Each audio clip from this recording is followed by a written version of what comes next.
Hello, New Hampshire. Good evening. Thank you for joining me for this live webcast, trying out some new technology here, or at least new to me. We're here to talk about the voter guide that we published today that's in preparation for the September 13th primary election. So this is my fifth election publishing a voter guide on marijuana policy in New Hampshire. And with each election, there's been gradually more interest, and it's made, I think, a greater impact with each passing election. This year, for a number of reasons, I think we're in position where this voter guide and the information that's in it, more importantly, will have potentially a great impact on both the primary and the general election in New Hampshire this year. It's for a number of reasons. One being there's an open primary in both parties for governor, and there's already a lot of talk in that race about marijuana policy. And a lot of that's driven by the fact that the polls have shifted so dramatically. We've now seen 3 polls in a row showing 60% or greater support for legalization, not just decriminalization. That's supported by more than 70% of voters. So a lot of legislators and politicians are kind of behind the public opinion curve, and during this election season, it's a great opportunity to advance reforms, to engage legislators and candidates, and to vote in people who are going to support marijuana policy reform here in the next biennium. Our neighbors in Massachusetts are going to have it on the ballot in November. Our neighbors in Maine are going to have it on the ballot in November. In Vermont, all of the Democratic candidates support legalization. A bill passed the Senate this year, so it looks like it has a good chance next year in Vermont. And in Canada, they're moving towards legalization and regulation up there. So it's happening all around New Hampshire. Granite Staters strongly support ending marijuana prohibition. And so here we are. Here's the voter guide. So I'll go ahead and dive in here. I'm going to share my screen with you. Just a second. Here we go. This is the main page of the voter guide, which I hope you've already had a chance to look at. If not, I have shared the link under the YouTube video in the comments and also on the Google Plus page. So the highlights are really one change this year. We decided to do some formal endorsements. In the past, we've focused on trying to inform you about candidates' positions. And this year, with so much at stake, we decided it's important to endorse candidates in the top races, particularly the race for governor, where we've faced so much non-support in the past. So in the governor race, we're proud to endorse former Portsmouth Mayor Steve Marchand in the Democratic primary, and in the Republican primary, State Representative Frank Edelblue. If you only learn one thing on this webcast, it might be how to pronounce Frank Edelblue's last name. The T is silent. It's Edelblue. I'll give you more details on them below. We'll also be talking about U.S. Senator Kelly Ayotte, who, as Attorney General, opposed medical marijuana, and then she was elected to the U.S. Senate. And we kind of knew this, that she had interfered with the passage of decriminalization in 2015, but Representative Bill Gannon, who's running for state senate, went on the radio a couple weeks ago and made it very clear that he called Senator Ayotte and asked her to do that, and she did, in fact, or her staff, call every Republican senator to get them to vote no on decriminalization. So yes, we can blame Governor Maggie Hassan for her lack of leadership on decriminalization, but we should also be blaming Senator Kelly Ayotte. And we are proud to endorse former State Senator Jim Rubens in the primary against Kelly Ayotte.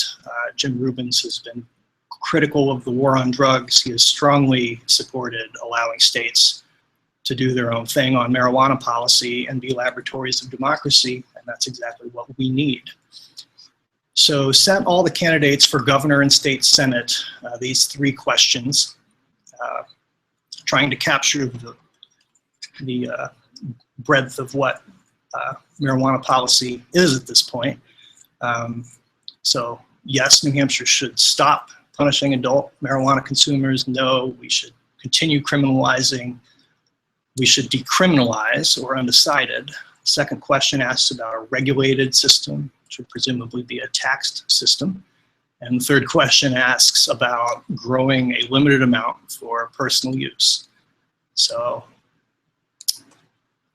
color key is blue for open-minded or favorable, orange for unknown, uncertain, or less favorable, red for unfavorable or much less favorable. So just want to be clear that the colors are not necessarily endorsements.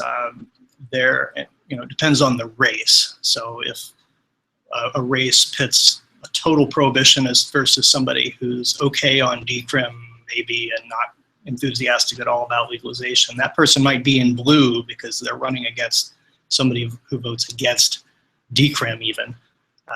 So it sort of depends on the luck of who you're running against, but also on merit. So beginning with what I think is by far the most important single race is the Democratic primary on both sides. On the Democratic side, we've had two Democratic governors in a row, Governor Lynch and Governor Hassan, who have not been open-minded on marijuana policy. Governor Lynch vetoed medical marijuana twice. Governor Hassan insisted on a very narrow and not very patient-friendly medical marijuana law and opposed decriminalization. So the good news, all three of the leading Democratic candidates for governor seem to clearly support decriminalization. And so I'll start with Mark Connolly because he's first alphabetically. He's a former securities commissioner, former state representative, former assistant secretary of state. And he's strongly in favor of decriminalization. He says, we need to do that, we're behind on it. As far as legalization, I'm open to it. It's coming, it's here. I'm not saying that today we ought to run out and do it, but if a bill came to my desk, if I was governor, I think the trend is coming. I think we want to be ahead of that trend. So with regard to Mark Connolly, I'll just say that I think if he is elected governor of New Hampshire, that he is going to be an open-minded person on marijuana policy. I think he'll support a decriminalization bill and we'll be able to pass that in the first year. But what we're not hearing from Mark Connolly is a lot of leadership on the idea of legalization and ending prohibition. And that is where the next candidate has really shown as a candidate. Steve Marchand did respond to our survey. He's a yes on all three questions, and his support has been unequivocal and clear. He's studied this and he says we should legalize it, period. We should regulate it, we should tax it like other states have done. To me, the evidence is clear. So having run on this position, if elected, Steve Marchand would be in a position to really be able to advance marijuana policy reform if he is New Hampshire's next governor. And that's why we decided to go with this endorsement, but put both him and Connolly in blue because they would both be much better than the current governor on marijuana policy. Colin Van Oostern's a little more of a wild card. He's definitely in favor of decriminalization, but in his words, I frankly am not yet convinced that we should end marijuana prohibition. And he brought up the opioid crisis as a reason to maybe not do it. Well, most people who look at this issue and understand it on a certain level understand that legalizing marijuana is actually something that can very much help on the front of battling opioid addiction. There's a 25% reduction in opioid fatal overdose deaths in states that have medical marijuana laws. There's evidence that when you increase access to marijuana for things like chronic pain, that you reduce the use and abuse of prescription medication that is far more dangerous and harmful and, yes, deadly than prescription drugs and some of the street drugs that a prescription addiction can lead to, notably heroin. So to bring up the opioid crisis, if we want to give police more resources, we should start by not arresting more than 2,000 Granite Staters every year. Simply for marijuana possession. That would free up limited police and court resources to have more time doing other things. And if you were to legalize and regulate, as Colorado, Washington, Oregon, and Alaska have done, you would be creating a legal market that would, in large part, replace the illicit market. It would take hundreds of millions of dollars away from gangs, cartels, and illicit drug dealers and put them in the hands of New Hampshire small businesses that employ granite staters and that produce tax revenue for the state. Anyway, doesn't seem like a very good excuse to bring up the opioid crisis. So that's actually one of the reasons we should be legalizing marijuana. I'm going to include the other Democratic candidates that have filed. Derek Dextrays and Ian Freeman both responded to the survey and both support legalization, although Ian Freeman does not support a regulated market, unless that is the only way to do it.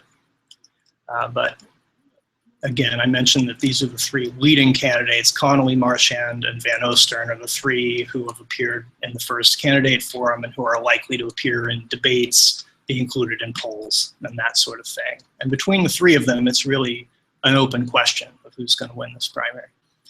On the Republican side, Frank Edelblue is a state representative.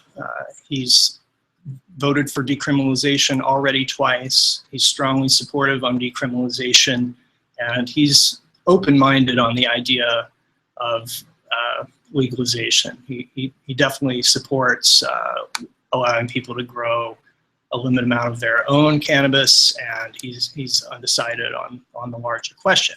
But compared to the other Republican candidates, two of them are total prohibitionists who cast important votes against medical marijuana, who strongly opposed decrim. That's Jeannie Forrester and Ted Gatsas. If either of them were to be elected governor, that would be absolutely terrible from a marijuana policy perspective. And Chris Sununu is supportive of decriminalization. He said that very clearly at a recent appearance. But he was just as clear about the fact that he absolutely does not support legalization. It did not sound like he would be open to considering any legal source for marijuana. And again, if we're not going to have a legal source for it of any kind, then we're just leaving hundreds of millions of dollars in an illicit market. So, Sununu would be better than Gatsas or Forrester, but Frank Edelblue is the best candidate in this race. And John Lavoie was not invited to the first candidate forum, probably won't be invited to future debates, but we thank him for responding yes to our survey. This was a little bit of a bombshell. The audio clip I mentioned from Bill Gannon. Kelly Ayotte appears to have called every Republican senator to get them to oppose decrim, and that is simply not cool. So there's an opportunity here for Jim Rubens to pull off what would be considered a major upset in this race. But people remember House Rep Eric Cantor, for example, 2 years ago, losing to a college professor by the name of Dave Bratt, who spent a tiny percentage of the money that Cantor had spent. And with the electorate being fed up with the establishment and fed up with incumbents, I think there may be an opportunity here for Jim Rubens if he can get a groundswell of support. And he's terrific on marijuana policy, certainly compared to Kelly Ayotte. So if you're voting Republican, think about Jim Rubens. There are some state Senate primaries that are contested. So in some of them, we don't have a lot of information. But I'll highlight just a few of these. In State Senate District 2, Brian Gallagher's been a total prohibitionist, one of the few in the House that are still voting against decrim. And we certainly don't want to see him in the Senate replacing Jeannie Forrester. Bob Guida is probably better than Gallagher in the Republican primary. And it appears that Charlie Chandler is going to be the best candidate in that race on marijuana policy. He's supportive of decriminalization and open-minded on legalization. Senator in Senate District 8, we don't have a lot of information on the candidates running there yet. Senate District 16 is a big one. There's a Representative Joe Duarte, who's been terrific in the House on marijuana policy. Yes to all of our questions. And his opponent in the primary is a guy by the name of Don Winterton. He's been endorsed by the previous Senator David Booten, who's a total prohibitionist. He didn't respond to our survey, but we're going to assume that he's bad on marijuana policy until we hear otherwise. So that's a primary that we're very interested in. Senate District 18 is a three-way Republican primary that pits somebody who's been very good on marijuana policy in George Lambert versus a rep who's been very bad on marijuana policy in Ralph Boehm. And the winner will be in a contested race against Senator Donna Soucy, who has been a mixed vote on decrim. And really 23 is the other big one. This is Senator Prescott is moving along, leaving this an open seat, and there are 4 Republicans trying to take this seat. It's a very safe Republican seat, so the winner of the primary is very likely to win it. Bob Goodman certainly appears to be the best of these candidates on marijuana policy. He definitely supports decriminalization. He's very open-minded and willing to discuss these issues. Bill Gannon is an example of somebody who's living in an alternate reality on marijuana policy. If you listen to this audio interview, you'll hear him say things that sound crazy because they are crazy. He says, for example, that Colorado teens are using marijuana at almost twice the rate of New Hampshire teens.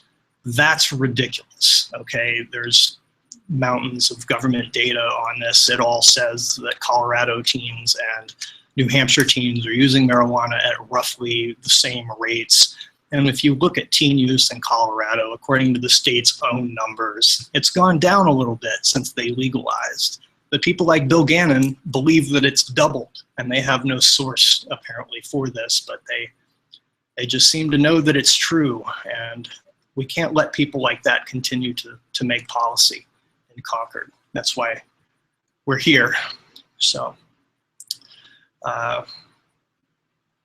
on the Democratic side, not a lot of primaries.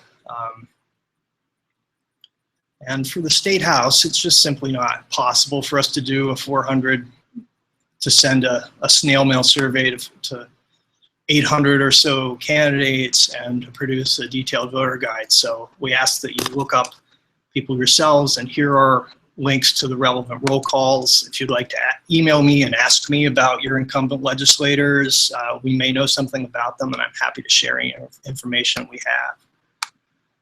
have. So that's the primary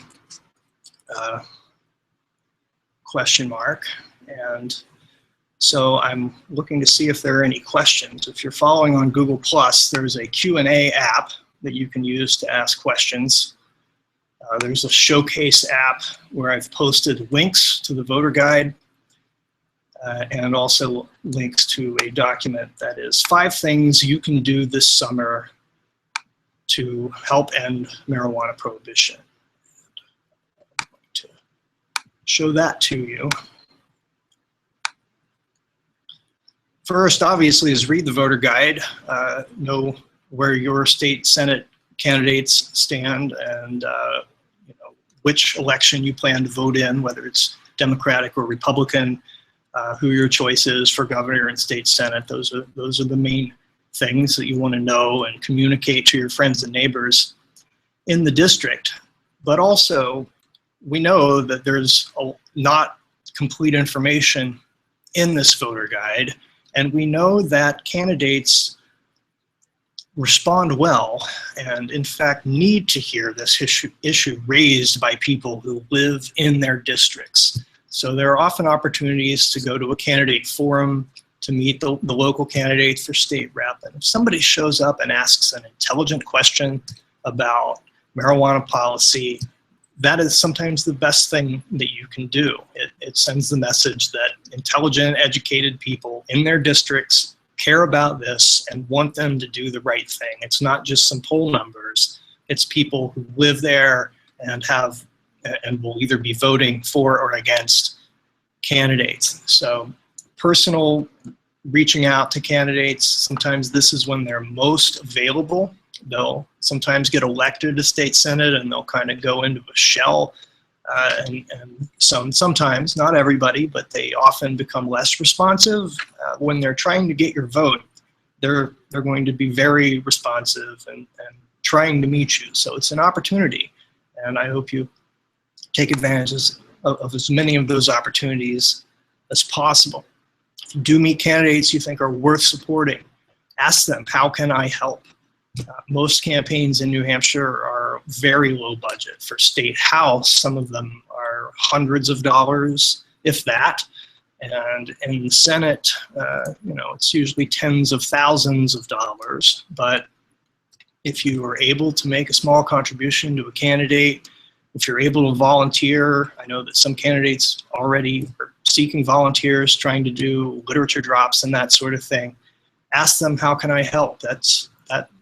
Whether they take you up on it or not, you're making the kind of impression that we need to make, that the legislators need to know they're going to be rewarded and thanked for doing this, that they're not going to get yelled at. We know that there are some people who will yell at them if they vote for legalization, and we need them to know that there are going to be even more people that say thank you and you did the right thing.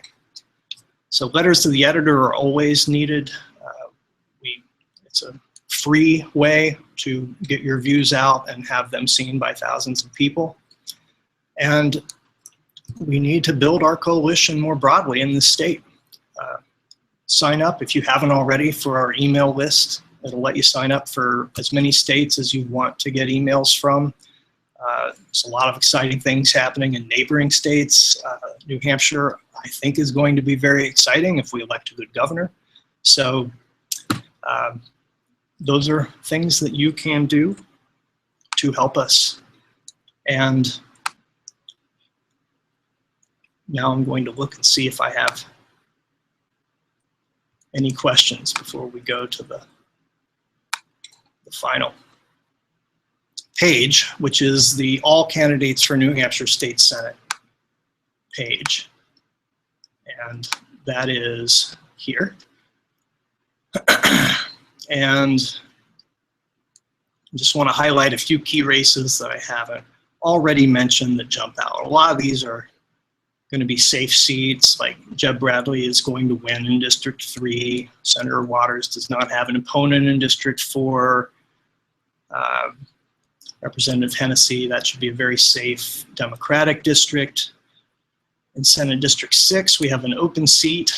And while Joe Casey hasn't given us any indication that he is going to be good on marijuana policy, he's running against a representative who has been absolutely terrible, voting no on decriminalization bills. So Representative Jim Gray is not a person we would wish to see in the Senate. And District 7, proving that this is not a partisan issue, Senator Andrew Hosmer has voted very disappointingly no on decriminalization bills the last 2 years. Representative Harold French has voted yes, and that pretty much speaks for itself, doesn't it? Representative French is running for Senate, and this would send a very loud message if Senator Hosmer happened to lose to a Republican who was better than him on marijuana policy. Senate District 10 is a pretty safe Democratic seat at this point, but it's worth noting that the Republican candidate is a strong yes on ending marijuana prohibition.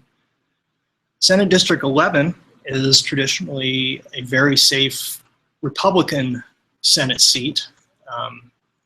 And Gary Daniels won by a pretty good margin in the last election.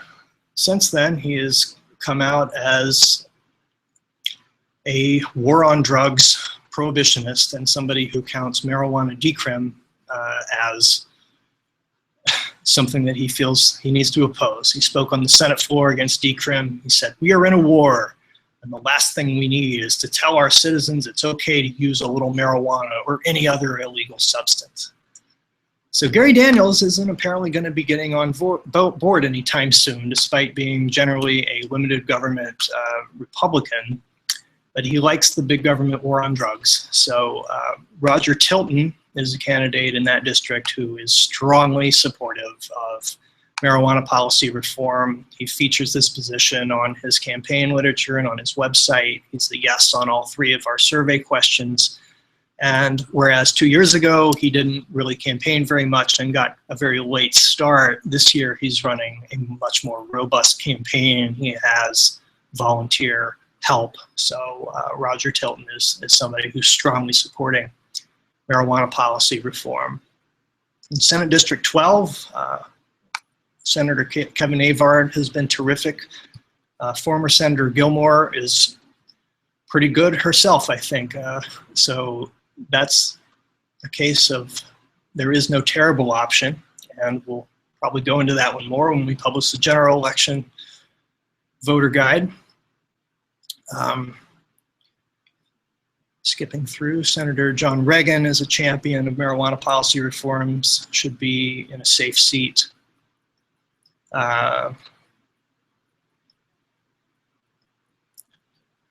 Senator Chuck Morris has been one of our leading opponents, and unfortunately nobody seems to ever run against him, and it's a very safe Republican seat. So we have to take advantage of these opportunities everywhere they do present themselves. And again, if Representative Bill Gannon is elected to the state Senate, that will, it'll just be one very difficult person to deal with. And in a crowd of 24 people who are making decisions, it's very problematic to have even 2 or 3 of them who are frankly insane on your issue. So anybody but Bill Gannon would be good there, and Bob Goodman certainly looks like the best choice among Republicans. And again, it's a very safe Republican district, so it's hard for me to imagine that Alexa Simpson would win that race. But if Bill Gannon wins the primary, you will definitely hear me promoting the idea of Alexa Simpson being a recommended candidate in November. And so, all of that being said, I'm going to look one more time to see if there are any questions. Oh, here's one. From Sherry. I have a question from Sherry in Nashua. Thank you for asking me a question, Sherry. I really wanted one. I have spoken with Betty Lasky, Senator Betty Lasky, who is answering favorably, but then she would no longer return my calls or emails on decrim. Will she be running in Nashua again? Yes, she is running. And her opponent, Joan Donahue, I believe is not running a serious campaign. I don't think she's planning on spending money or knocking on doors. So it appears that Senator Lasky will be reelected without much of a contest, it seems. But the good news is that Senator Lasky has voted correctly more often than not. She, along with Senator Donna Soucy, voted no this year on the decriminalization bill. It was very similar to the bill they'd voted yes on last year. And Senator Lasky brought up the opioid crisis to some who questioned why she had voted differently this year. There was a narrative, and this was the Bill Gannon, Kelly Ayotte narrative that a lot of people seized on, which was, oh, well, we can't support decriminalization anymore. It seemed like a good idea last year, but now we have this new opioid crisis, and therefore we should maintain marijuana prohibition. And of course, we've discussed why that is upside down and inside out, but I think Senator Lasky may have found that to some degree convincing. So we need to be ready with our talking points. We need to be ready with our credible, objective sources that demonstrate that decriminalizing marijuana certainly doesn't make the opioid problem any worse. It actually gives police and courts more time that they're not wasting on marijuana arrests that they can then use to go after opioids. And beyond that, if you create a market for cannabis so that adults can go to a store and buy products that have been tested and that are not sold by gangs and cartels, you're going to dramatically reduce the amount of interaction between granite staters and illicit drug dealers.